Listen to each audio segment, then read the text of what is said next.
made a major update to the game and sort of destroyed what I liked about the game mode domination by, like, pretty much taking what you get in Supremacy, where if you capture someone's leader, they pretty much lose all but one of their territories, and they are your protectorate. You get money off them, and they pretty much swear allegiance to you, and you're pretty much stuck in a a forced alliance with them that you never really agreed to through diplomacy and all that kind of stuff. They just hand it to you, and I'm like, despite the fact that you're the bigger guy and you pretty much wipe them out, you have the force and capability to trample them, but instead you're not allowed to, which doesn't make sense to me. Another reason I don't like it is because also someone who's being protected by someone can automatically refuse to be their protector anymore, cancel that. But when you make the protectorate, which in the update said 100% count towards victory, you have to control everything. That's gonna be kind of hard because if 5 people see that you're about to win, they could just cancel relations, and it just makes the thing go on and on. You get more territory, take them out, and then you have to lose happiness by canceling your relations with them to redeclare war on them. And it just makes a never-ending cycle, and I don't really think games are gonna... And I think the update really made games drag on forever. And then again, it also pretty much made it so that you don't get eliminated within, like, the first 2 turns, if you play your cards right. Now on this map, there are some places that could be good for expansion, maybe not down here. No, if we're talking about this map now. And many different things to consider. Hold on.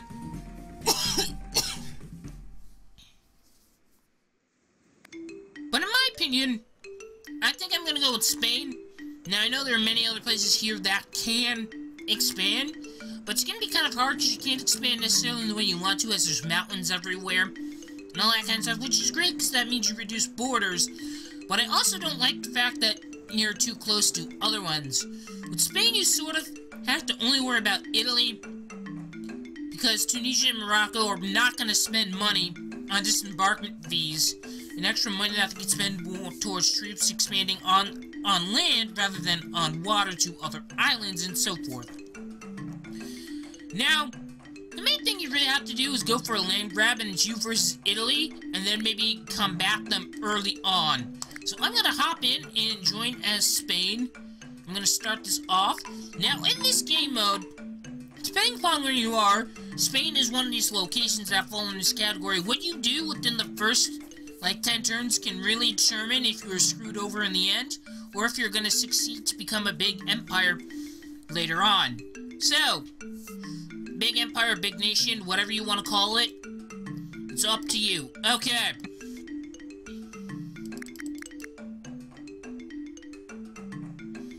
Move 40 there.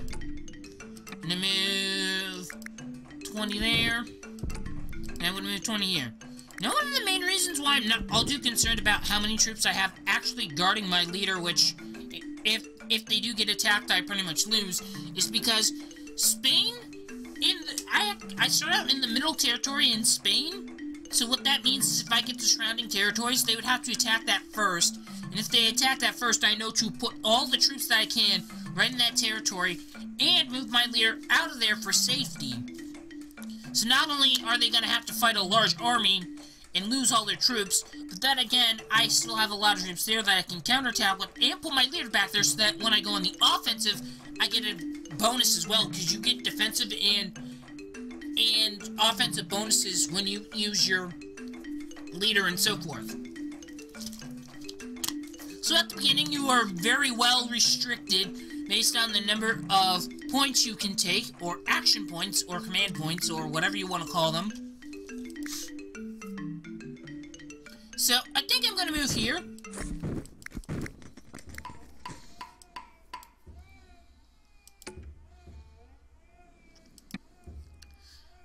I'm going to move 20 there. And you know what? I'm going to buy troops, because I have one more extra command point than last time. So I'm going to buy 40. But I'm going to also take 40 and put it out on the water. Start getting these islands here, Corsica and all of these islands here. And then for my next turn, for my last move, I'm actually going to move here. And then probably I'm going to move here and get all these. And I'm probably going to go for these islands out here. This one here. Pretty much go for the London area. And Sandwich Island down here. Which would be great. Because just holding those territories means you get extra bonuses like more command points, action points, and all that kind of stuff. So, not surprising, Italy moves down here because it's, well, land-based. I wouldn't be surprised if they move here or make a naval fleet. The only question is where they're going to land grab. I mean, I think it would be easier if they met here, put like 20 troops here, then move there, rather than putting troops here on the water because you're spending more points on, more money, I should say, not points, on disembarkment fees. So that's kind of not optimal for them, but we'll find out.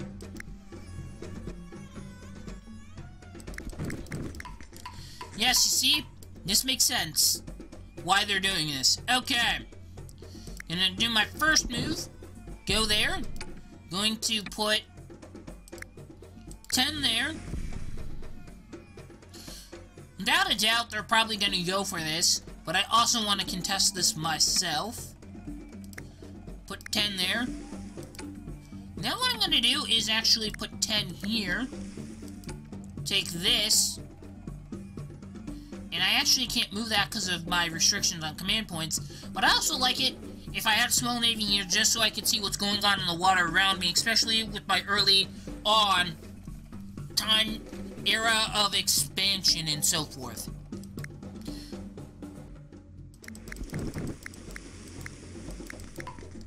Okay.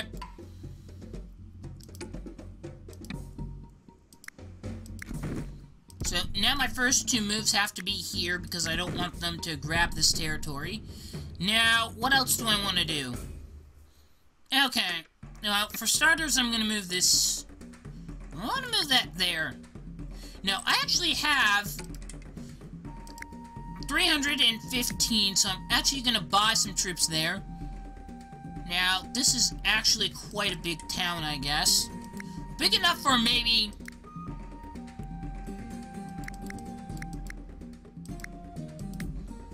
for maybe that. Okay.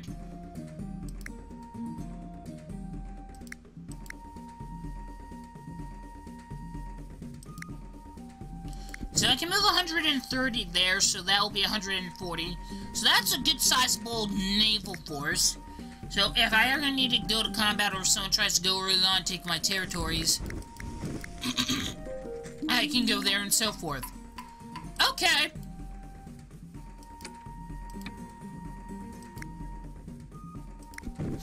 Gonna move that onto the water. Put 20 there. What do I want to do? Buy 10 there. I want to get these coastlines to have at least 20 troops on them. And get this one here.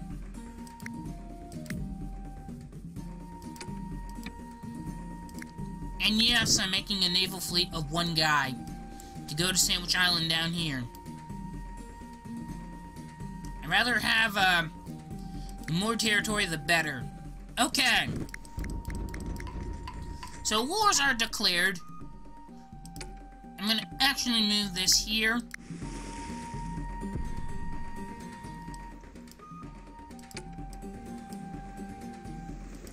Next turn, I should be able to reach Sandwich Island. Okay. Now, the question is, what do I want to do now? Add 10 there.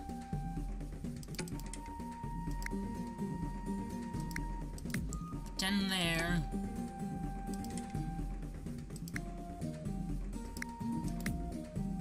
That there. And I guess I'll put 30 here. Now, pretty soon I'm gonna have to go to war for expansion reasons, try and get more territory. But I want to go directly with one of my neighbors here. That way I can still maintain maximum amount of borders, maximum amount of territories with minimal amount of territories that I need to defend and so forth. But seeing as I'm starting the Mediterranean Sea, a lot of my area is coastline, so I'm gonna have to worry about that. Start going along the coastline. Because if I can get, like, say, all of Italy and all of this coastline here, then I just need to put heavily armed Italy in this territory here, and just put a naval force here, and then I don't have to arm these things here, provided that I put a good naval force here, and a smaller one here, that can follow any other naval troops or naval forces that move in here, even if they're not at war against me in here, because I don't want them to move, like, right here, then declare war on me in a lesser defended territory without having a naval force that can be ready to immediately counterattack them and so forth. So, what I'm gonna do now is actually take this and move this here. And I'm actually gonna put 26 there. Now what I'm gonna do is get this one on Sandwich Island, which I do not know why it's called Sandwich Island, but oh well. That's making me hungry. But I had breakfast not too long ago. It's like 10. Actually, no. I had that about 8:40, I guess. It's 10:51 now in the morning. Okay. Let's see. Strategy-wise, the Moroccans have declared war on the Israelis. Oh yeah, by the way, this is the modern Afghan one. So my actions that I take here are reflective of me trying to do my strategically best way to beat this scenario, and does not reflect any hatred towards any of these countries whatsoever. I'm just playing a game. Okay, so let me see. What do I want to do? Well, 36. Okay, that's a lot. Why is that 36? Okay. That's a bit too much for me. But on the bright side, tax season is next turn.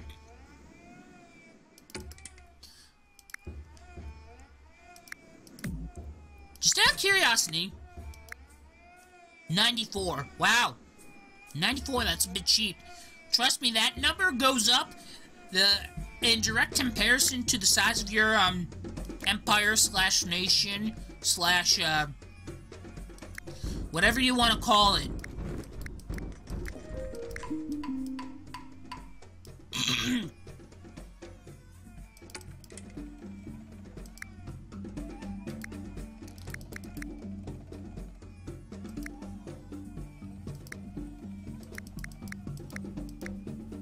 I'm gonna build 60 troops here. And I'm gonna put 60 on the water there.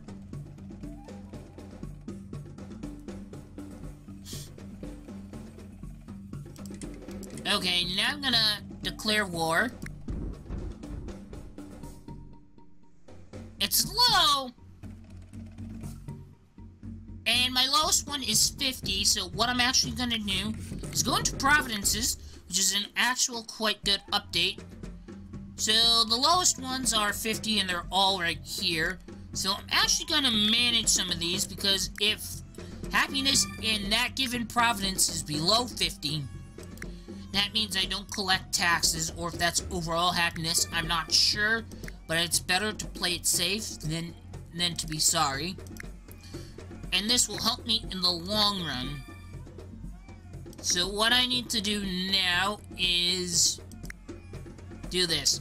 Now, what I've learned is that I didn't use this that much in some of my other ones. That's because I played this when this wasn't available, when buying or selling territory was not an option. This game's been updated a lot since I first started playing. So one of the features that this one has is that this number is nationwide average plus the minimum it says up here. So that means if it's 50, that means the minimum amount of happiness in all my territories is 50. So the lowest amount of happiness is 50 in one territory. So obviously I've helped some, but not all. Although I don't have that many, and many of them are at 50. Figured I'd just do a few to increase my overall average happiness, which is actually going quite good, I guess. Now we're going to be in a land battle.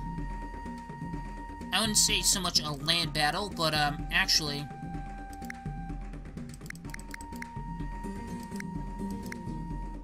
I'd rather put 60 there.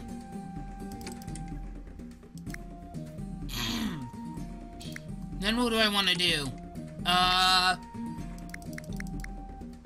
Put 40.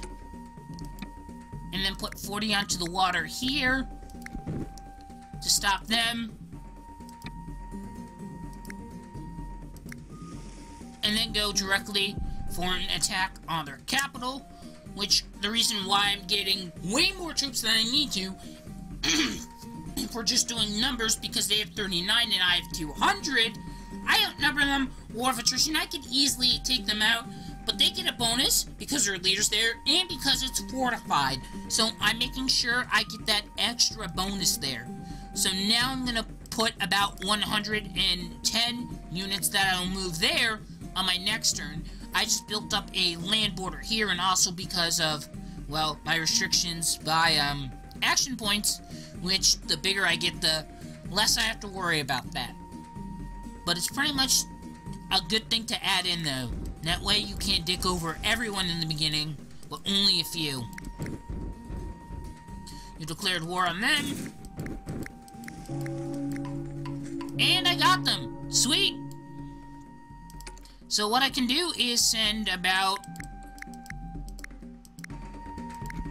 60 here, take this 40, put that there, and well, we've expanded quite a lot so far. Just in this small area. Okay, what do I want to do? Let's add 20 here because these are coastlines, but I don't think they're going to get attacked.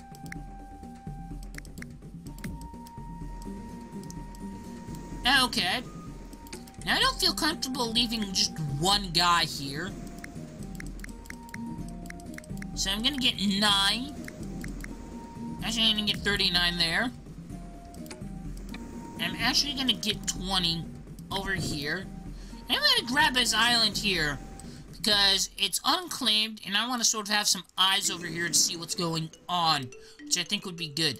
Now what I need to do is to find something that would benefit me a lot, which would be getting more territory without getting that many borders. So I want to start off with some of the smaller nations, then go for the bigger ones.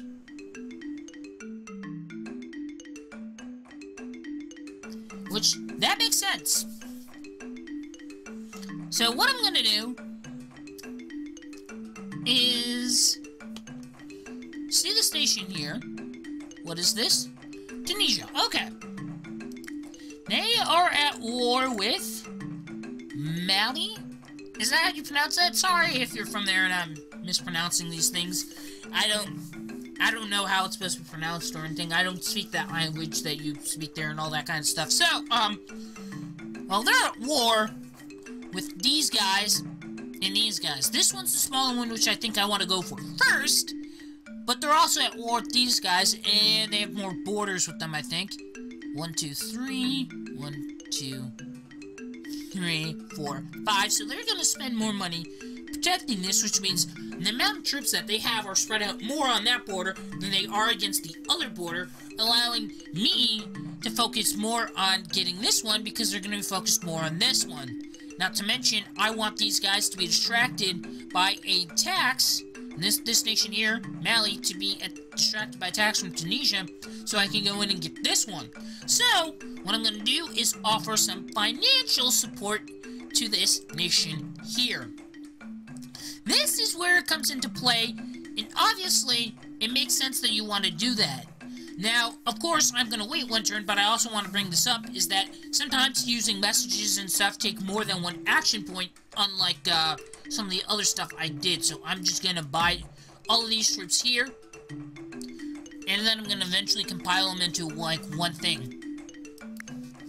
One of the great things, though, about this map, though, that's going to be helpful later on, which I realized, is that when I do a lot of infighting down here, because let's be honest, I'm gonna conquer everyone, is that pretty soon some of these inner areas are no longer gonna be borders because I wiped out the enemies there, and it's pretty close to, in 2 to 3 turns, I can get them to the coastline and then make navies out of them to go up and attack other areas up here and other places and so forth.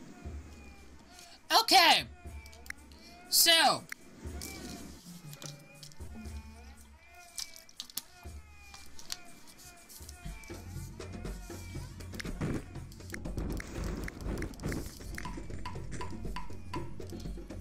okay, now that they've gotten bigger, I think this is going to be a bit of more of a problem, the way that this turned out. So I don't think I want to give financial support to them. Okay. That would be 27. I do not have 27 gold. Okay. Well, I don't think I'm going to be able to take out that island over there just yet. I want to bring this up here to sort of help with what we're doing here. We're a small nation. We need to pool a lot of resources together. Almost all the resources we have from certain areas to do big moves like this and so forth.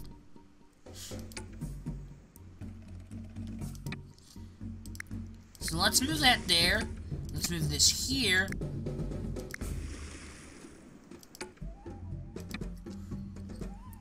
Let's move that there. And let's put 16 here. I have no messages, but I still keep that there just in case I accidentally hit the thing and I have messages. Now, I read all of them, but I don't click the thing like I accept this or anything like that or agree or anything like that because, well, for reasons. Because if I don't want to be in an alliance with someone, I'm actually going to straight up reject it because it says that I don't want to have anything to do with them. Just that I sort of want to put a thing there saying I'm too busy focusing on my own thing to even worry about that and that kind of thing. So the last place we saw their leader was there. So I actually want to go there because it's only 12, so that's actually good. So I'm going to go right there and take them by surprise.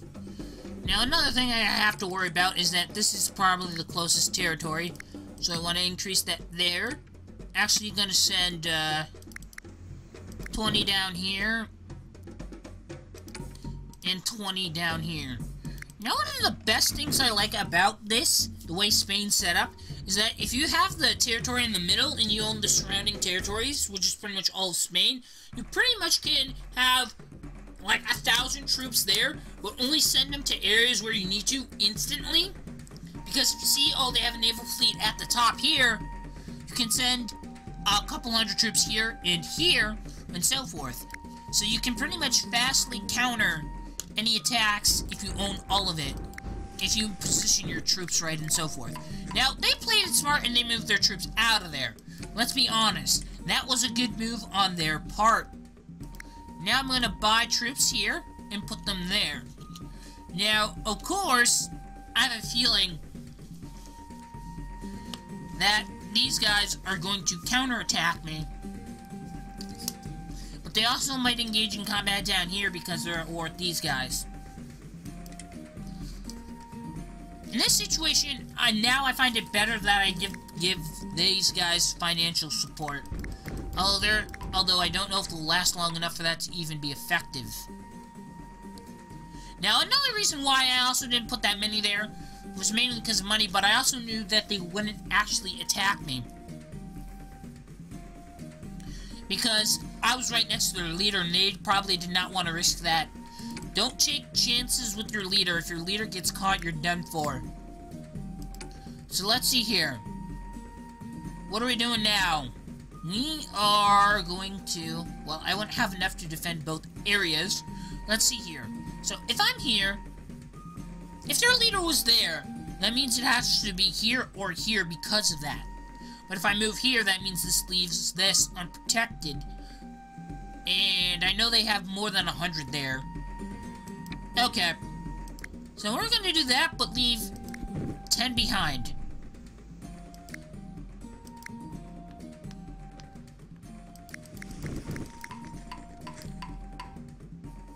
Okay. I believe it's in our best interest to form an alliance. Let me see, where are you? Ah! Well, you know what? I actually need some allies. This map is sort of more reliant on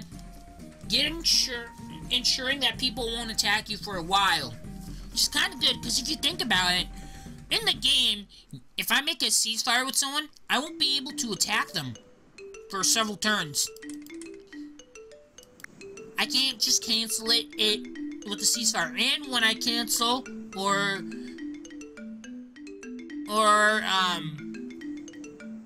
get rid of or cancel diplomatic relations with someone, I lose happiness and whatnot. But on the positive side, if someone does that to me, we automatically move into a several turn ceasefire. So I'm actually gonna ask them if they want to be in a ceasefire. And I should also probably offer some gold to encourage them.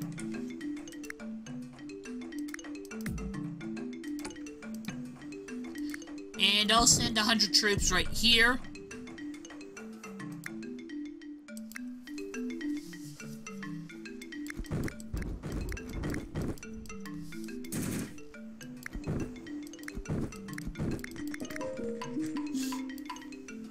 Now, of course, I'm surrounded and I'm cut off, but I don't care. At this point, my main objective is to take out their leader.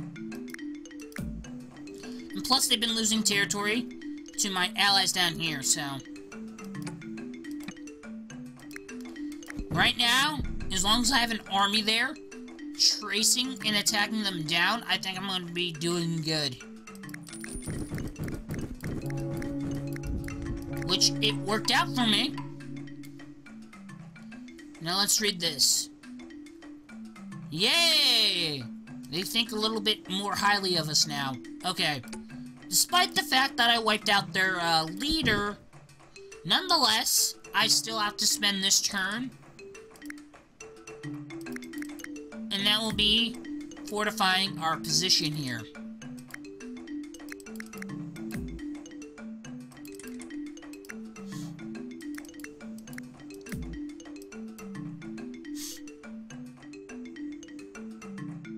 That's close coastline, but I can't really defend that.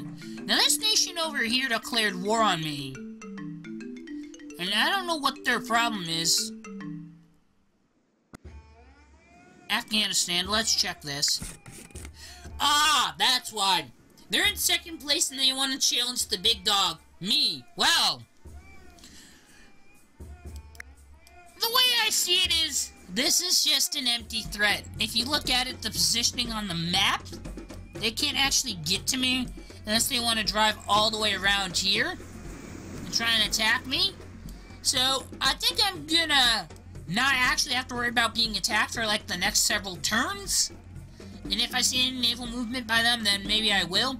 I mean, the most direct route would be around here, but I would expect that. So I wouldn't be surprised if they went around here, especially because they have this island here and they can sneak around and do that kind of crap.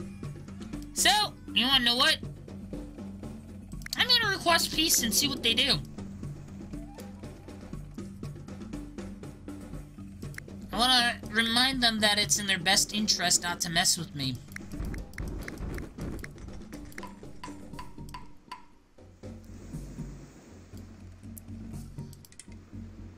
What nation is this? Madagascar. Okay. Well, I got an idea.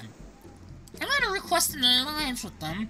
We actually have the same enemy, and I'm actually gonna offer them 40 gold to assist in taking out their enemy, which is also our enemy. So I actually have no problem giving them gold.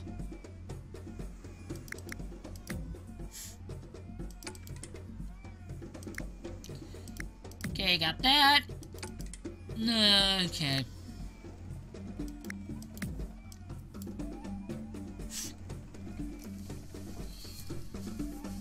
So this is actually going quite good. I think I might go for other nations too, but I'm not sure quite yet what I'm going to be doing.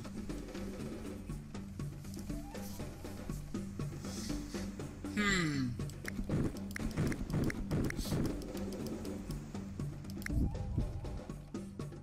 they ignored that.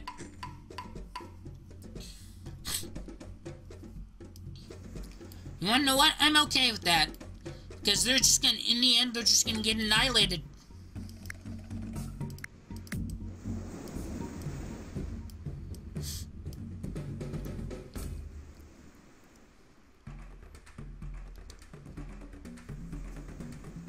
Okay. So next turn, I'm gonna go to war with someone. And I'm gonna take down someone. Hopefully.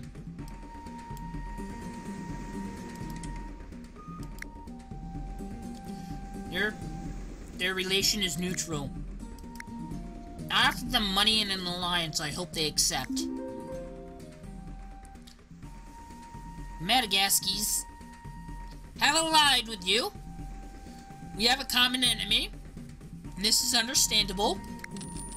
They've also accepted my gift of 40 gold.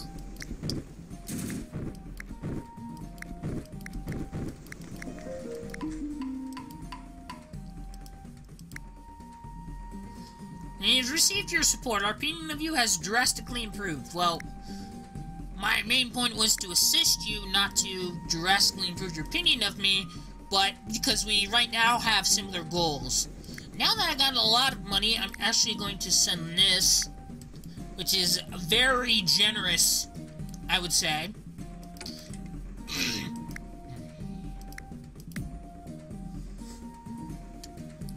And now let's see here, what else do I want to do?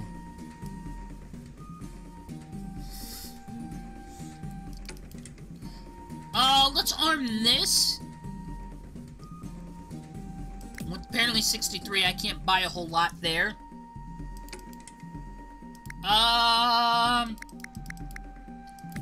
Buy 70 there.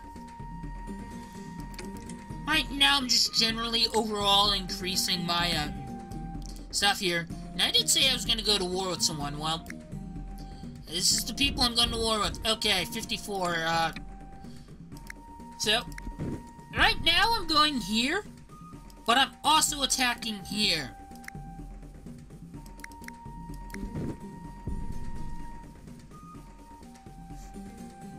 So in 2 turns, I'm going to get victory against them, or on this turn.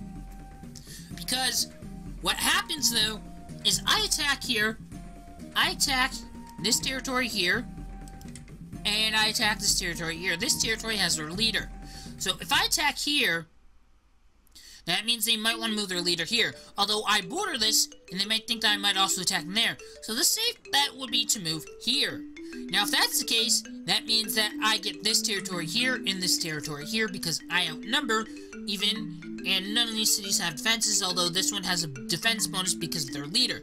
But if that's the case, their leader would have to move onto the water, and I have all these islands here, and I could spawn naval units right on top of them, which also would not be a bad idea for them. So, my next turn, what I'm actually going to plan on do, if they actually do that, is to attack, have this territory attack here, and this one attack here, because actually what's going to happen, though, is that they're probably going to have to move it somewhere, and that means either expanding by attacking their enemy, which is going to be kind of hard because they're already being attacked by me, or move it down here to a territory that I know that they already have.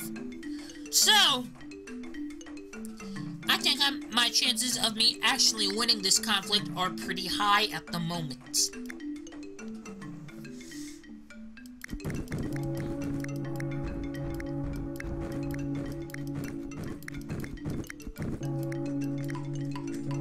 Well, I did explain why I was going to get this and why it was very high, and it actually turned out to be in my favor. Alright. Let's adjust for expanded borders, arm some of these territories.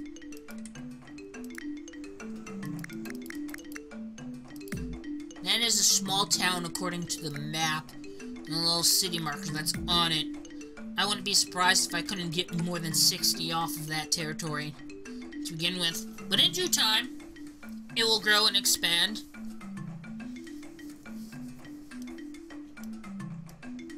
So, the money I did send them actually does help Madagascar and their, what they're doing here.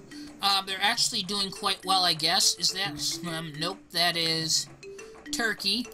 It has pretty much a similar color to, Madagascar color, or what is reflected on this map here. So, who owns this? Madagascar, that makes sense, okay. So, now that we have this, I think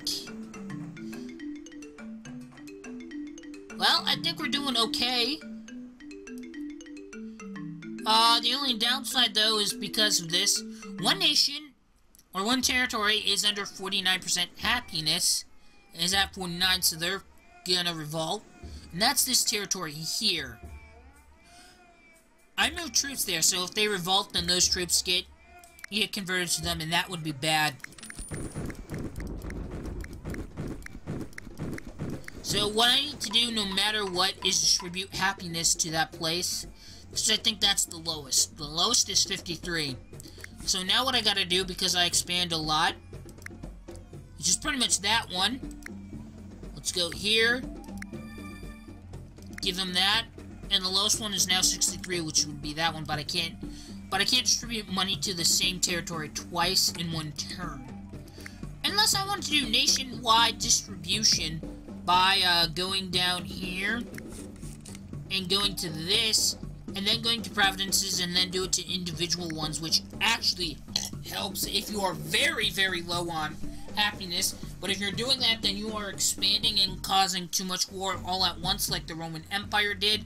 And, well, combine that with the bad economy because you're dishing out so much money, it didn't end well for them. So I'm going to learn from their example and not do that. Your support of this, yes, yes, yes, I know. Okay. Sweet.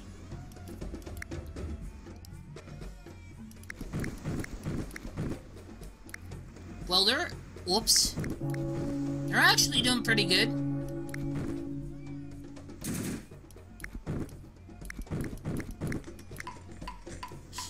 Okay. Well, start of a new turn with the end of a video. I think I'm going to have to end this one off here. Hope you guys enjoyed watching this strategy guide. If you did, take the time to leave any comments, questions, or feedback for me in the comment section down below. It would be highly appreciated. Do note this is one strategy out of many that could actually work to actually win on this map. I'm just using this one. I will be going over alternate strategies or alternate nations that you could use as good starting points that are just as good, or maybe not just as good as this one. At the end of the last video in this, several video series on this particular map. I don't know how many videos that's gonna be. It really depends upon how long we take to get there. I sort of have an idea of what I'm going to do, but how much time it takes, I don't know. So, anyway guys, if you guys enjoyed watching, and I'll see you guys later. Bye-bye.